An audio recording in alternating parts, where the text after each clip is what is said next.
नमस्कार दोस्तों, स्वागत है आपका आपके अपने YouTube channel Khan learning class में। अगर आप भी टेट और सीटेट एग्ज़ाम में बैठने जा रहे हैं तो ये वीडियो आपके लिए रामबाण साबित होगी, क्योंकि आज इसमें आपको मिलने वाले हैं पर्यावरण अध्ययन के टॉप 30 क्वेश्चंस जो एग्ज़ाम में बार बार पूछे जाते हैं। तो एंड तक ज़रूर देखिएगा इस वीडियो को और याद कर लीजिएगा ये सारे के सारे क्वेश्चंस। पेडागोजी के क्वेश्चंस भी हैं जो कि 75 नंबर की आपके एग्ज़ाम में पूछी जाएगी।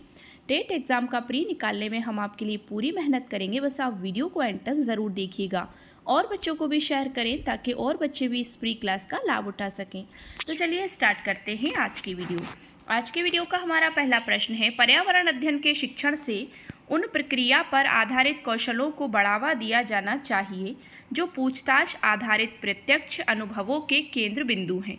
निम्नलिखित में से कौन सा एक ऐसा कौशल नहीं है? क्वेश्चन समझिए, डीपली है, थोड़ा सा बड़ा प्रश्न है। पर्यावरण अध्ययन के शिक्षण से उन प्रक्रिया पर आधारित कौशलों को बढ़ावा दिया जाना चाहिए। किनको? जो पूछताछ आधारित प्रत्यक्ष अनुभवों के केंद्र बिंदु हैं। मतलब कैसे कौशलों को? जो पूछताछ पर आधारित प्रत्यक्ष अनुभवों के केंद्र बिंदु हैं। निम्नलिखित में से कौन सा एक ऐसा कौशल नहीं है?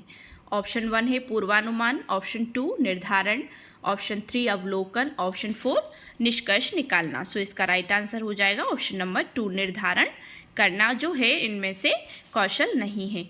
नेक्स्ट क्वेश्चन है, प्राथमिक कक्षाओं में पर्यावरण अध्ययन पढ़ाने के लिए निम्नलिखित में से कौन सा उद्देश्य संबंधित नहीं है? प्राथमिक कक्षाओं में पर्यावरण अध्ययन के लिए, पर्यावरण पढ़ाने के लिए निम्नलिखित में से कौन सा उद्देश्य संबंधित नहीं है? विज्ञान के आधारभूत प्रत्ययों और सिद्धांतों को रटकर याद कर लेना, पर्यावरण को खोजने के अवसर प्रदान करना, अवलोकन, मापन, भविष्य कथन और वर्गीकरण जैसे कौशलों का विकास करना, या भौतिक और सामाजिक परिवेश के प्रति संवेदनशीलता विकसित करना। सो राइट आंसर हो जाएगा इसका ऑप्शन नंबर 1, विज्ञान के आधारभूत प्रत्ययों और सिद्धांतों को रटकर याद कर लेना। नेक्स्ट क्वेश्चन है, पर्यावरण अध्ययन की प्रकृति निम्नलिखित का समर्थन नहीं करती। पर्यावरण अध्ययन की जो प्रकृति है वो किसका समर्थन नहीं करती? बच्चे कम गलतियां करें, बच्चों को करके सीखने का अवसर मिले, बच्चे बहुत से प्रश्न पूछें, बच्चों को खोज करने के लिए पर्याप्त स्थान मिले। सो राइट आंसर क्या हो जाएगा इसका? ऑप्शन नंबर 1, बच्चे कम गलतियां करें। मतलब पर्यावरण अध्ययन की प्रकृति निम्नलिखित का समर्थन नहीं करती कि बच्चे कम गलतियां करें, इसका समर्थन नहीं करती। नेक्स्ट क्वेश्चन है, पर्यावरण अध्ययन के शिक्षा शास्त्र के संदर्भ में सिवाय के निम्नलिखित सभी वांछनीय अभ्यास हैं। तो आलोचनात्मक चिंतन और समस्या समाधान के लिए क्षमता संवर्धन करने, बच्चे की अस्मिता का पोषण करने, वास्तविक अवलोकन के स्थान पर पाठ्यपुस्तकीय ज्ञान की श्रेष्ठता को स्वीकार करने, पाठ्य वस्तुओं और संदर्भों की बहुलता को बढ़ावा देने। सो इसका राइट आंसर क्या हो जाएगा? ऑप्शन नंबर 3, वास्तविक अवलोकन के स्थान पर पाठ्यपुस्तकीय ज्ञान की श्रेष्ठता को स्वीकार करने। सो ऑप्शन 3 इसका राइट आंसर हो जाएगा। नेक्स्ट क्वेश्चन है, राष्ट्रीय पाठ्यचर्या की रूपरेखा। एनसीएफ से बहुत क्वेश्चंस पूछे जाएंगे। वर्ष 2005 के अनुसार निम्नलिखित में से कौन सी एक पर्यावरण अध्ययन की विषय वस्तु है? भोजन, सौरमंडल, मौसम, ऊर्जा। सो इसका राइट आंसर क्या हो जाएगा? ऑप्शन नंबर 1, भोजन इसका राइट आंसर हो जाएगा कि राष्ट्रीय पाठ्यचर्या रूपरेखा वर्ष 2005 के अनुसार निम्नलिखित में से कौन सा? तो मतलब भोजन एक पर्यावरण अध्ययन की विषय वस्तु की थीम है। सो राइट आंसर ऑप्शन नंबर 1 हो जाएगा। नेक्स्ट है, पर्यावरण अध्ययन के पाठ्यक्रम जिसे 6 उपविषयों में या 6 उपविषयों के चतुर्दिक निर्मित किया गया है में पौधे और पशु को जानबूझकर परिवार और मित्र उपविषय के अंतर्गत सम्मिलित किया गया है। मतलब पौधे और पशु को जानबूझकर परिवार और मित्र उपविषय के अंतर्गत सम्मिलित किया गया है। समझिएगा क्वेश्चन। इसके लिए निम्नलिखित में से एक कारण को छोड़कर शेष सभी कारण हो सकते हैं। वे कारण कौन सा है? देखते हैं। ऑप्शन 1 है, विद्यार्थियों को विज्ञान में दृष्टिकोण से पौधों और पशुओं को समझने में सक्षम बनाना। मतलब बच्चे पौधों और पशुओं में अंतर कर सकें, उन्हें समझ सकें। सामाजिक और सांस्कृतिक संदर्भ में पौधों और पशुओं के स्थान निर्धारित करने में विद्यार्थियों को सहायता करना कि पौधे कहाँ लगाए जाते हैं, पशु कहाँ रहते हैं। इस बात को उभारना कि किस प्रकार मनुष्य एक दूसरे से घनिष्ठ संबंधों का साझा करते हैं। ऑप्शन नंबर 4, इस बात को उभारना कि किस प्रकार कुछ समुदायों के जीवन और आजीविकाएं विशेष पशुओं या पौधों से घनिष्ठ रूप से जुड़े हैं। सो इसका राइट आंसर हो जाएगा ऑप्शन नंबर 2 के सामाजिक और सांस्कृतिक संदर्भ में पौधों और पशुओं के स्थान निर्धारित करने में विद्यार्थियों को सहायता प्रदान करना, ये इसका मुख्य लक्ष्य है, कारण भी है। नेक्स्ट क्वेश्चन है, पर्यावरण अध्ययन की पाठ्यपुस्तकों में विभिन्न प्रकरणों में एक खंड करके देखो को शामिल किया गया है, जिसका उद्देश्य है घर में शिक्षार्थियों को व्यस्त रखना, प्रत्यक्ष हस्तपरक अनुभव उपलब्ध कराना, परीक्षा में निष्पादन को सुधारना या वैज्ञानिक शब्दावली की परिभाषाएं सीखना। सो राइट आंसर हो जाएगा इसका ऑप्शन नंबर 2 प्रत्यक्ष हस्तपरक अनुभव उपलब्ध कराना, क्योंकि बच्चे हाथ के द्वारा ही कुछ कार्य करेंगे तो जितना करेंगे, जितना क्रिएटिविटी करेंगे बच्चे उतना ही सीखेंगे। सो राइट आंसर ऑप्शन नंबर 2 हो जाएगा। नेक्स्ट है, सामाजिक विज्ञान के संदर्भ में पर्यावरण अध्ययन पढ़ने का निम्नलिखित में से कौन सा उद्देश्य नहीं है? इसे बच्चों को मुख्य शब्दावली की सही परिभाषा याद करने योग्य बनाना चाहिए। ऑप्शन नंबर 2, इसे शिक्षार्थियों को विद्यमान विचारों और अभ्यासों पर प्रश्न करने के योग्य बनाना चाहिए। इसे बच्चों को समाज के एक जिम्मेदार सदस्य के रूप में बढ़ने के योग्य बनाना चाहिए। इसे बच्चों को संस्कृति अभ्यासों में विविधता का सम्मान करने योग्य बनाना चाहिए। तो सामाजिक विज्ञान के संदर्भ में पर्यावरण अध्ययन पढ़ने का निम्नलिखित में से कौन सा उद्देश्य नहीं है?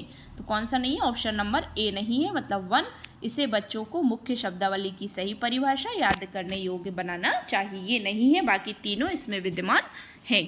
सो ऑप्शन 1 इसका राइट आंसर हो जाएगा। नेक्स्ट है, प्राथमिक स्तर की ईवीएस मतलब एनवायरमेंटल स्टडी पर्यावरणीय अध्ययन की पाठ्यचर्या को शुद्ध विज्ञान और सामाजिक विज्ञान की संकल्पनाओं को सम्मिलित करके विकसित किया गया है।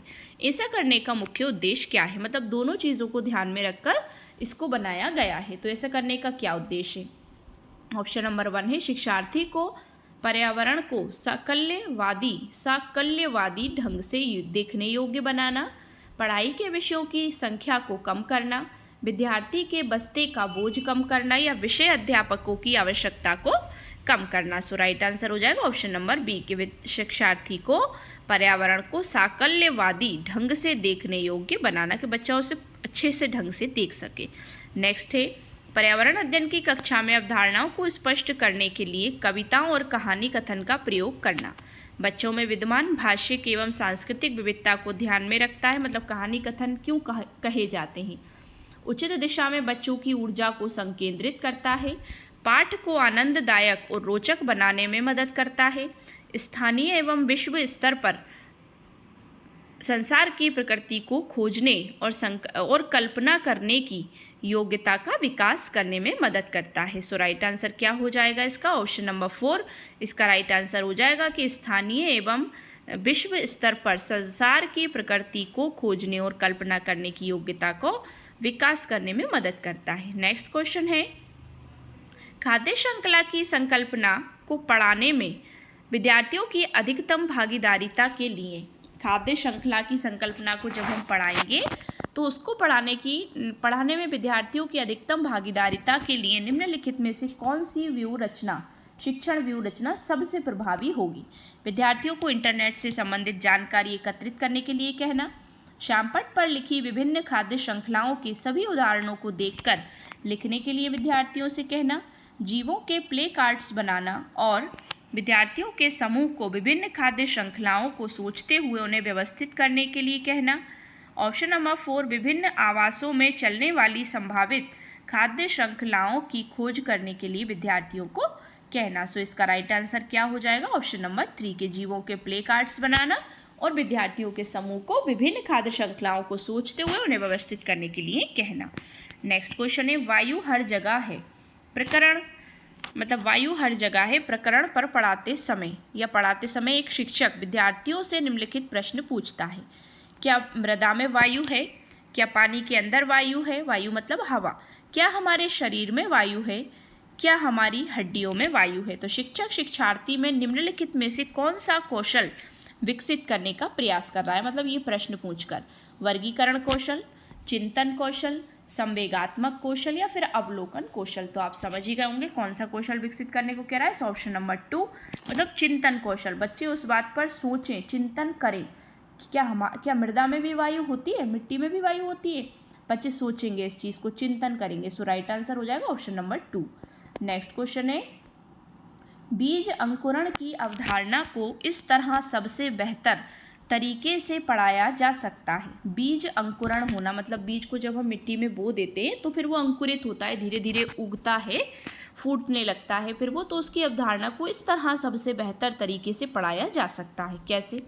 बीज बोने, अंकुरण के विभिन्न चरणों का अवलोकन करने और उनका चित्र बनाने की गतिविधि को बच्चों को निष्पादित करने के लिए कहना। मतलब बच्चे बीज को बोएंगे पहले, फिर उसको अंकुरित होते देखेंगे, उसके विभिन्न चरणों को बच्चे अवलोकन करेंगे उस चीज़ का, और फिर उसे नोट डाउन करेंगे, उससे चित्र बनाएंगे कि ऐसा ऐसा होता है, तो उससे बच्चे जल्दी सीखेंगे। अंकुरित बीजों की फ़ोटो दिखाना, मतलब जो बीज अंकुरित हो रहा है उनकी पिक्चर दिखाना बच्चों को। कक्षा में अंकुरित बीजों को दिखाना और अंकुरण की प्रक्रिया को स्पष्ट करना। बोर्ड पर चित्र बनाते हुए अंकुरण के चरणों को प्रदर्शित करना। सो राइट आंसर हो जाएगा इसका ऑप्शन नंबर 1 कि बीज बोने, अंकुरण के विभिन्न चरणों का अवलोकन करने और उनका चित्र बनाने की गतिविधि को बच्चों को निष्पादित करने के लिए कहना। नेक्स्ट क्वेश्चन है, रश्मि को यह सिखाया जाता है कि वह प्रश्न पत्र बनाते समय निम्न चरणों क्रम में नहीं है, मतलब निम्न चरणों का अनुपालन करें। प्रश्न लिखना, रूपरेखा डिजाइन तैयार करना, प्रश्न पत्र का संपादन करना या ब्लूप्रिंट तैयार करना। अनुपालन किए जाने वाले चरणों का सही क्रम कौन सा है? ऑप्शन नंबर 1 है चौथा, दूसरा, पहला और तीसरा, दूसरा, चौथा, पहला और तीसरा, या चौथा, पहला, दूसरा और तीसरा, या फिर पहला, दूसरा, चौथा और तीसरा। सो राइट आंसर हो जाएगा इसका ऑप्शन नंबर 2, दूसरा, चौथा, पहला और तीसरा। ठीक है ना, तो ये सही क्रम है। सबसे पहले दूसरा नंबर आएगा, मतलब देखो ऑप्शन नंबर 2 सबसे पहले कौन सा आएगा? सेकंड वाला, रूपरेखा डिज़ाइन तैयार करना आएगा। फिर आएगा आपका चौथे नंबर का रूपरेखा बनाएंगे, फिर आप उसका ब्लूप्रिंट बनाएंगे, फिर प्रश्न लिखेंगे, और फिर थर्ड नंबर मतलब प्रश्न पत्र का संपादन करेंगे। तो यही एक सही तरीका है प्रश्न पत्र का निर्माण करने का। सो ऑप्शन 2 इसका राइट आंसर हो जाएगा। नेक्स्ट है, जीव जंतुओं पर आधारित पाठ को पढ़ाने के बाद शीतल कक्षा 4 के शिक्षार्थियों के लिए चिड़ियाघर के भ्रमण का आयोजन करती है। यह में शिक्षार्थियों की मदद करेगा। मतलब जीव जंतुओं पर आधारित पाठ को पढ़ाने के बाद शीतल कक्षा 4 के शिक्षार्थियों के लिए चिड़ियाघर को भ्रमण करवाने का आयोजन करती है।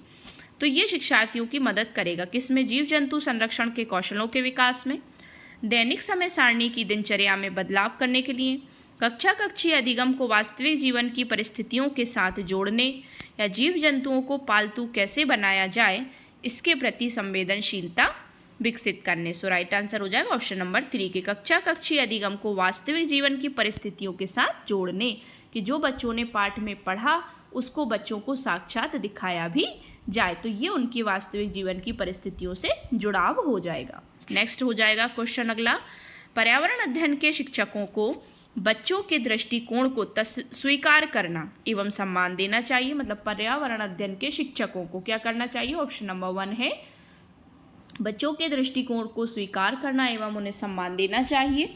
अभिभावकों के विचार को स्वीकार करना एवं सम्मान देना चाहिए। विशेषतः प्रयोगों पर ध्यान देना चाहिए, या विशेषतः पुस्तकों और परीक्षाओं पर ध्यान देना चाहिए। सो राइट आंसर हो जाएगा ऑप्शन नंबर 3, विशेषतः प्रयोगों पर ध्यान देना चाहिए। मतलब बच्चों से एक्सपेरिमेंट करवाए जाने चाहिए। ठीक है, नेक्स्ट है कविताएं और कहानियाँ पर्यावरण अध्ययन की अंतर्वस्तु को पढ़ाने में प्रभावशाली है। अंतर्वस्तु ऐसा इसलिए है क्योंकि कविताएं और कहानियाँ बच्चों के परिवेश का समृद्ध चित्रण कर सकती हैं, संदर्भित अधिगम परिवेश प्रदान कर सकती हैं, विभिन्न अमूर्त अवधारणाओं की प्रभावशाली तरीके से व्याख्या कर सकती हैं, या सृजनात्मक एवं सौंदर्य बोध का पोषण कर सकती हैं। तो ऑप्शन देख लेते हैं। नंबर 1 है ए, बी और डी सही है, केवल सी सही है, केवल बी सही है, या फिर ए और बी दोनों सही हैं। सो राइट आंसर हो जाएगा ऑप्शन नंबर 1, ए, बी और डी सही है, सी इसमें गलत है। ठीक है, नेक्स्ट क्वेश्चन है ऑप्शन नंबर 1 इसका राइट आंसर हो जाएगा। नेक्स्ट है पर्यावरण अध्ययन पाठ्यपुस्तक की विषय वस्तु में परिभाषाओं और व्याख्यानों को दूर रखा जाना चाहिए। मतलब पर्यावरण अध्ययन पाठ्यपुस्तक की विषय वस्तु में कथन है परिभाषाओं और व्याख्यानों को दूर रखा जाना चाहिए। रटकर सीखने को हतोत्साहित करना चाहिए, मतलब रटकर सीखने के लिए बच्चों को मना करना चाहिए। बच्चे को प्रश्न करने और खोजने का मौका मिलना चाहिए।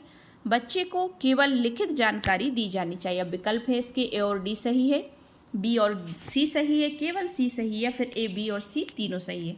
सो राइट आंसर क्या हो जाएगा? ऑप्शन नंबर 4 ही इसका राइट आंसर होगा कि ए, बी और सी तीनों सही है, डी इसमें गलत है।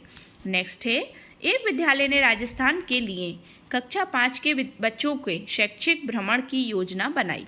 भ्रमण के दौरान बच्चों से आपकी क्या अपेक्षाएं रहेंगी? मतलब भ्रमण जब आप करवाएंगे बच्चों को तो आप क्या अपेक्षा करेंगे, बच्चों से क्या एक्सपेक्ट करेंगे? यदि उनके कोई प्रश्न हो तो उन्हें दर्ज कर लेना चाहिए। चीज़ों के बारे में बिना कोई प्रश्न पूछे सभी का अवलोकन करना चाहिए। उन्हें आनंद उठाना चाहिए या उन्हें ध्यान से अवलोकन करना चाहिए। टिप्पणियां दर्ज करनी चाहिए और बाकी बच्चों तथा शिक्षकों के साथ अपने अवलोकनों को बांटना चाहिए। सो राइट आंसर हो जाएगा इसका ऑप्शन नंबर 4 कि उन्हें ध्यान से अवलोकन करना चाहिए, बच्चों का निरीक्षण करना चाहिए, टिप्पणियां दर्ज करनी चाहिए कि वहाँ उन्होंने क्या क्या देखा, क्या क्या सीखा, बच्चों की क्या प्रतिक्रियाएं रहीं और बाकी बच्चों तथा शिक्षकों के साथ अपने अवलोकनों को बांट लेना चाहिए। नेक्स्ट क्वेश्चन है, सामाजिक विज्ञान के संदर्भ में पर्यावरण अध्ययन पढ़ने का निम्नलिखित में से कौन सा उद्देश्य नहीं है? सामाजिक विज्ञान के संदर्भ में पर्यावरण अध्ययन पढ़ने का निम्नलिखित में से कौन सा उद्देश्य नहीं है? इसे बच्चों को मुख्य शब्दावली की सही परिभाषा याद करने योग्य बनाना चाहिए। इसे शिक्षार्थियों को विद्यमान विचारों और अभ्यासों पर प्रश्न करने के योग्य बनाना चाहिए। इसे बच्चों को समाज के एक जिम्मेदार सदस्य के रूप में बढ़ने के योग्य बनाना चाहिए। या इसे बच्चों को संस्कृति अभ्यासों में विविधता का सम्मान करने योग्य बनाना चाहिए। तो इसमें से कौन सा उद्देश्य नहीं है? सो ऑप्शन 1, इसे बच्चों को मुख्य शब्दावली की सही परिभाषा याद करने योग्य बनाना चाहिए, तो ये इसमें शामिल नहीं होगा। नेक्स्ट क्वेश्चन है, ईवीएस कक्षा में सामाजिक असमानताओं पर अधिक बल देने के लिए निम्नलिखित में से कौन सा अधिक प्रभावी अधिगम अनुभव होगा? ईवीएस एनवायरमेंटल स्टडी पर्यावरणीय अध्ययन कक्षा में सामाजिक असमानताओं पर अधिक बल देने के लिए निम्नलिखित में से कौन सा अधिक प्रभावी अधिगम अनुभव होगा? नंबर 1 है संबंधित मामलों पर वीडियो फिल्म दिखाना, संबंधित मामलों पर विशिष्ट भाषण आयोजित करना, संबंधित मामलों पर क्विज प्रतियोगिता का संचालन, विद्यार्थियों से समूह परियोजना का भार अपने ऊपर लेने के लिए कहना। सो राइट आंसर हो जाएगा इसका ऑप्शन नंबर 4। नेक्स्ट क्वेश्चन है, कक्षा 5 की पर्यावरण अध्ययन की पाठ्य पुस्तक के एक पाठ में सर्वेक्षण और लेखन पर एक भाग का मुख्य उद्देश्य है। ऑप्शन नंबर 1, शिक्षार्थियों की सामान्य जानकारी का आकलन करना, शिक्षार्थियों को अवसर उपलब्ध कराना कि वे चीज़ों को खोजें और सीखें। मतलब सर्वेक्षण और लेखन का भाग का मुख्य उद्देश्य क्या होगा? विषय की आधारभूत अवधारणाओं को सीखने में शिक्षार्थियों की मदद करना, शिक्षार्थियों के व्यवहारिक कौशलों में सुधार करना। सो राइट आंसर हो जाएगा ऑप्शन नंबर 2, शिक्षार्थियों को अवसर उपलब्ध कराना कि वे चीज़ों को खोजें और सीखें, यही उसका राइट आंसर हो जाएगा। नेक्स्ट है, खेल जो हम खेलते हैं प्रकरण के शिक्षण में शिक्षार्थियों की अधिकतम भागीदारिता के लिए निम्न में से कौन सा या कौन सी शिक्षण युक्ति अधिक प्रभावी होगी? खेल जो हम खेलते हैं प्रकरण के शिक्षण में यदि इस प्रकरण को हमें शिक्षण कार्य करवाना है, पढ़ाना है, तो शिक्षार्थियों की अधिकतम भागीदारिता के लिए निम्न में से कौन सी शिक्षण युक्ति अधिक प्रभावी होगी? ऑप्शन नंबर 1 कि शिक्षार्थियों को खेल के मैदान में ले जाना और उन्हें अलग अलग दिनों में अलग अलग खेल खिलाना, विभिन्न खेलों के खेल कार्ड बनाना और उन्हें शिक्षार्थियों को दिखाना, या शिक्षार्थियों को भीतर और बाहर खेले जाने वाले इंडोर और आउटडोर गेम्स के बारे में विभिन्न खेलों के नाम याद करने के लिए कहना, या शिक्षार्थियों को टेलीविज़न पर खेल संबंधी कार्यक्रमों को देखने और उस पर आधारित सामान्य परियोजना कार्य बनाने के लिए कहना। सो आपके अकॉर्डिंग इसका राइट आंसर क्या होना चाहिए? ऑप्शन नंबर 1 के बच्चों को साक्षात्कार खेल के मैदान में ले जाएंगे और उन्हें अलग अलग दिनों में अलग अलग खेलों को खिलवाएंगे। सो राइट आंसर ऑप्शन नंबर 1 हो जाएगा। नेक्स्ट है, कक्षा 5 की अध्यापिका माहिका चाहती है कि उसके विद्यार्थी आसपास के पौधों का अवलोकन करें।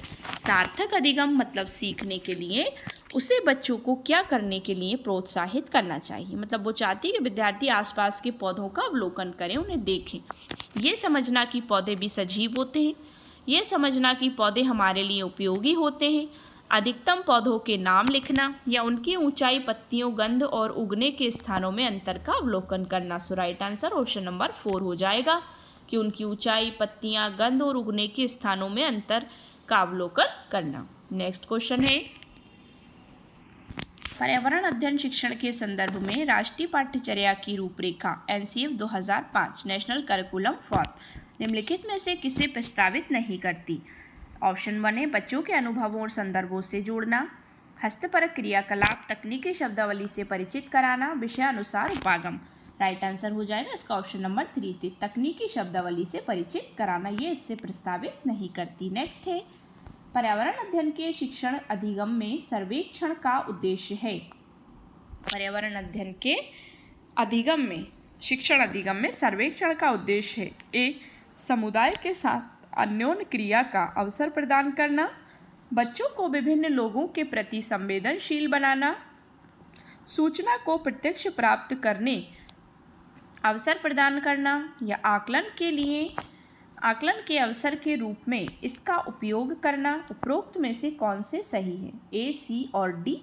ऑप्शन नंबर 1 है A, C और D, ऑप्शन नंबर 2 है A, B, C और D, ऑप्शन नंबर 3 है A, B और C, और ऑप्शन नंबर 4 है A, B और D। सो राइट आंसर हो जाएगा इसका ऑप्शन नंबर 3, A, B और C सही है, D इसमें गलत है। नेक्स्ट है, पर्यावरण अध्ययन की पाठ्य पुस्तक में विभिन्न प्रकरणों में एक खंड करके देखो को शामिल किया गया है, जिसका उद्देश्य है, ये रिपीट हुआ है क्वेश्चन, घर में शिक्षार्थियों को व्यस्त रखना, तो आप समझ ही गए होंगे, प्रत्यक्ष हस्तपरक अनुभव उपलब्ध कराना, परीक्षा में निष्पादन को सुधारना, वैज्ञानिक शब्दावली की परिभाषाएं सीखना। तो करके देखो किससे आएगा? हस्तपरक अनुभव उपलब्ध कराना। सो ऑप्शन 2 इसका राइट आंसर हो जाएगा। नेक्स्ट है, कक्षा 5वीं मतलब 5 की NCERT की पर्यावरण अध्ययन की पाठ्य पुस्तक में प्रत्येक पाठ के अंत में एक खंड को शामिल किया गया है।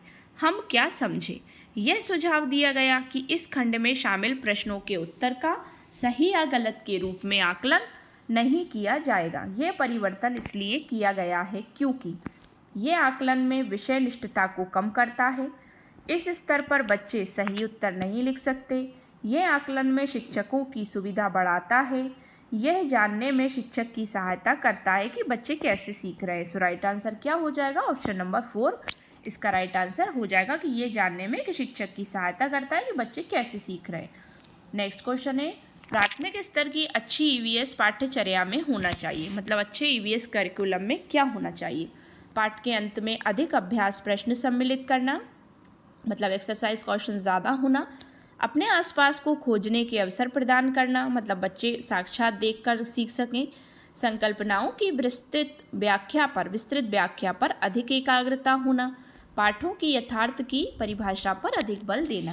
सो राइट आंसर हो जाएगा ऑप्शन नंबर 2, अपने आसपास को खोजने के अवसर प्रदान करना। सो आज की वीडियो का लास्ट क्वेश्चन है, प्राथमिक स्तर पर EVS की पढ़ाई का प्रमुख उद्देश्य है। प्राथमिक स्तर पर EVS क्यों पढ़ाई जाती, क्या उद्देश्य है इसका?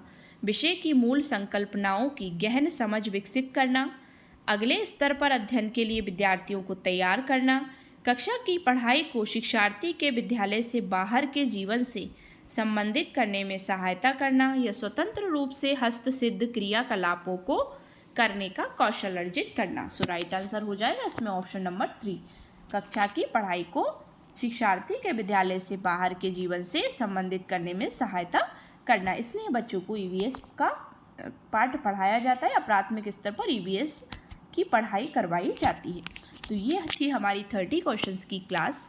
आई होप सो आपको वीडियो पसंद आया होगा। अगर वीडियो पसंद आया हो तो वीडियो को लाइक शेयर करिए, चैनल को सब्सक्राइब कर लीजिए। सब्सक्राइब करते वक्त बेल आइकन प्रेस करना बिल्कुल ना भूलें, जिससे कि आप हमारी कोई भी लेटेस्ट अपलोड को मिस ना करें। Thanks for watching my video and see you again with the next video. Thank you so much once again.